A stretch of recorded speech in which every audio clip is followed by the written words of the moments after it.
everyone, thank you so much for tuning back to Urban Tropical. As you know, the weather is changing and we have to overwinter certain plants. And today we are going to talk about Ensete Morolai. I mean, that is a beauty, right? So I have got experience with this plant. I wouldn't say it has been a good experience in terms of storing it, but I just think it's always good to share unsuccessful stories and how anyone watching this can do things better and learn from my mistakes. I mean, the only cool thing is I don't mind if this plant dies because it's not really expensive plant to buy. Second, even if it dies, it grows so quickly if you buy it from even a small size, so it's not a big deal for me. Again, everyone has a different opinion, but this year I have decided to change my strategy and I'm going to do my best to make sure that it survives this winter. So how have I done things differently in the past which were not successful, and what you really can learn from my mistakes? So for the very first time I bought this plant, I didn't even know it was exotic plant. I just loved the look, brought it in, then figured out this is Ensete Morolai and it's not frost hardy. That means it needs protection. It was really small plant. I decided to treat it as a house plant. So that's the number one thing you can do, treat it as a house plant. If you have a conservatory, you have a lot of space to store this plant, so it's cool, right? If it's potted, you can just make sure it's bugs free. The common things you would do when you're moving outdoor plant indoors, the common checks you will do, that's what you have to do, and that's what I did. It does get a lot of these blackish looking aphids. Just to wash it down, so you're good to go. I didn't have a conservatory. I just have a house which I put it right next to my patio doors, and it doesn't get a lot of light in the winter. I mean, you know, winter you don't have enough light, so these plants are light hungry. So what went really wrong with it? Number one thing, it started to turn green. It's okay, right? It needs light. I'm okay. Turn green is fine. Then it started to go droopy. Okay, it's still fine. It's leaning towards the door because it's looking for light, so it's cool. You just keep on rotating. A month and a half, maybe 2 months passed. These leaves on the edges, it started to go yellowy, brownish, and now I didn't have actually experience at that time about humidity issues. I just thought, well, it's not doing great, I just need to do something about it. And I didn't want to still dry store it. I didn't even know at that time that something called a dry storage. I just really moved it indoors, that's it. So I thought, okay, now let me look into it. I looked into it. So there were two options I figured out. One is dry storage, second is propagation. And then I decided to go all out. And me being such a newbie, I said, okay, there you go. So I did the propagation, and you won't believe it, I got such a good success with my propagation. I had so many plants, but I'm a very impatient person. That's how I am. And by the end of, I think, March, April, you know, it gets really sunny, but it's really cold, and I didn't figure that out. It was so sunny. I took all the propagation out and they died in 2 days. That's how fast they were at dying. So the key message here, if you're going to store it as a house plant, you need to give it enough light that it doesn't go droopy, that it doesn't go like withering, and it doesn't have humidity issues. So if you give it a lot of space, it will be happy with a lot of light. Just to reduce a lot of watering, because the plant is not growing that much. It just need a really little bit of water to sustain itself, and it's not growing. Too much water will lead to a rot. That's a given fact. So then I thought, okay, house plant, as a house plant, it hasn't worked out for me. For the next year, I just treated it as an annual. I let it die. I just didn't want to dig it up and go through this whole process. Maybe the next year, I don't remember I had it or I didn't have it. I have no memory of it. So last year I had it again, and I thought, okay, I'm going to do the dry storage. It looks so cool. Imagine a plant coming out and doing so good, right? So because I live in West London, I have got a shed, and I'm just thinking it's sufficient for me to store my banana plant, but it wasn't. So what exactly went wrong? So for banana to be stored successfully, it needs to be above 5 degrees. My understanding was that 2, 3 or 4 degrees, I don't think it makes big difference. Again, I don't have no way of checking if 2, 3, 4 or 5 degrees makes a difference or not. I can't really tell. So recommended rate of temperature is 5 degrees Celsius. Now, the key question comes in.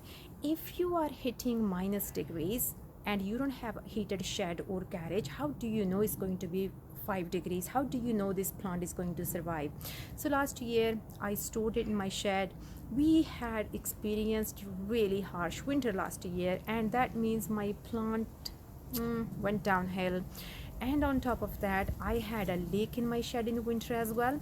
So it was in a cardboard box that got wet, it absorbed the moisture, and maybe that and a combination of lower temperatures led to its rot. And the plant wasn't actually huge, that means I couldn't really save it. So bigger plant has a lot of flesh, a lot of energy for it to do something at least, right? Smaller plants, survival rates are far low once plants starts to rot. So then I decided, okay, this year I was going to leave it outdoor and just not do anything. But then I watched this blog, is called Weather Without Technology, and that guy is saying that it's going to be really harsh winter in the UK. So I'm thinking, okay, maybe this time I'm going to overwinter it, which I'm going to do at the end of this video.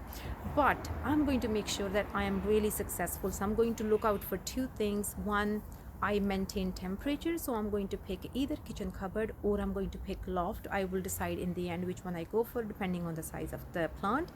And second, I have to make sure it's moisture tight, so there is no leak, it doesn't get wet, and that means I can have a successful storage. And I really hope that it works out, and I really hope that I get to see this plant flourishing a lot next year. So this one, I am thinking I might keep it here, I don't know yet, but this will be maybe dug up in November, maybe in December, maybe I will leave it. But I have got another Ensete which I'm going to use for this video, and I'm just going to dig that up one now. So let's get to it.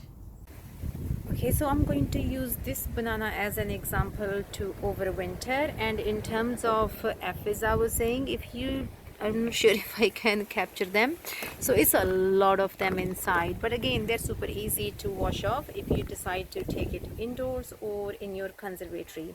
So the first thing first, I'm just going to dig it up. And the cool thing is these plants are really easy to dig up because they don't have a huge root ball, and as they are not huge as well, if you can see all these roots, because this one actually has been transplanted from a different location a month ago, and I don't think it has still settled in. If I give it a push, it still kind of moves. So it's going to be super easy for me to just dig this up and start the process.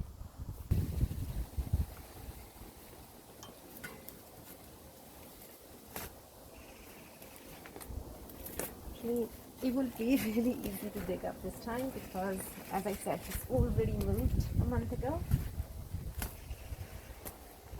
And if you break any roots, it's okay because it's going to have a new roots next year.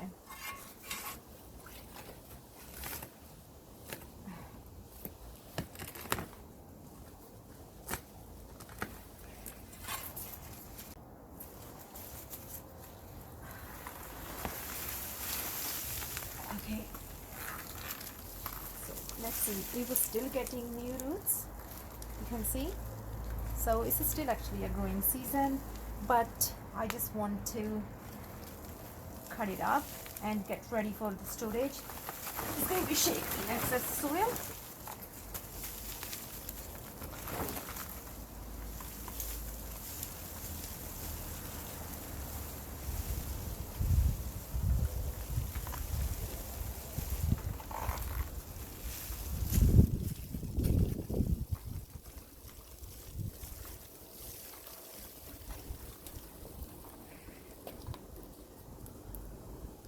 Okay, so here it is. It has a decent root ball, and despite moving it around just a month ago, it's still getting all these new roots.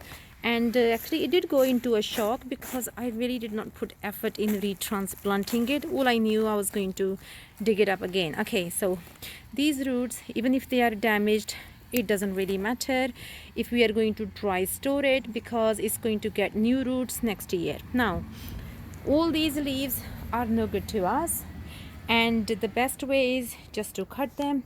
If your plant is huge, you can cut the leaves first, then dig it up. It will make your life a lot more easier. Actually, I should have done that because it was a struggle to bring it here for me. Okay, so now I'm just going to use the bread knife. That's the best thing I have, and I'm just going to cut the leaves because we really don't need them. So cut. And anything you see rotten, that means you really have to look out for further rot once you have dried store it.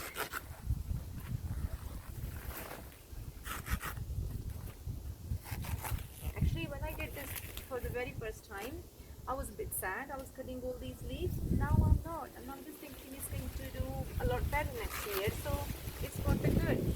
See, like this does not look really nice. That means I do have to keep an eye on it. We'll see how well it dries out.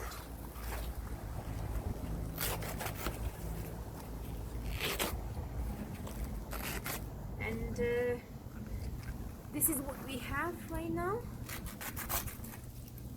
Oh, so many aphids just went through my finger. Ew. Okay, cool. So what I need to do is now get rid of all the soil here and wash it all off and tip it upside down.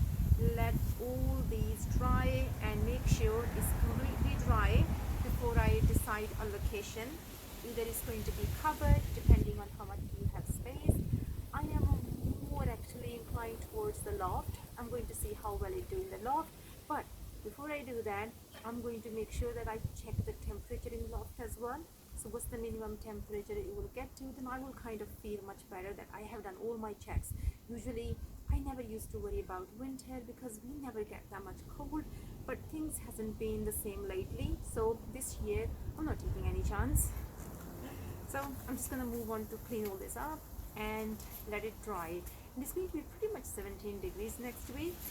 So if I wasn't doing this video, I would not have dug these up because still there is a really good weather. Not that I want more foliage in the garden, it's just I reduce my storage time. Less storage means more successful.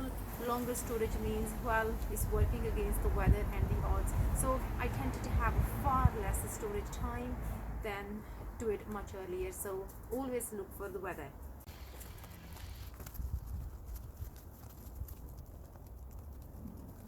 Okay, so I have washed it now. You can see all the clean roots, leaving it upside down, just letting it air dry completely. And once it's fully dry, I will upload the part 2 where I will be storing it. And I just want to say, please do share your comments, and even if you have a more successful way of storing it. Again, I'm no pro, just learning and sharing my experience. So cool. Thank you so much for watching this, and bye bye.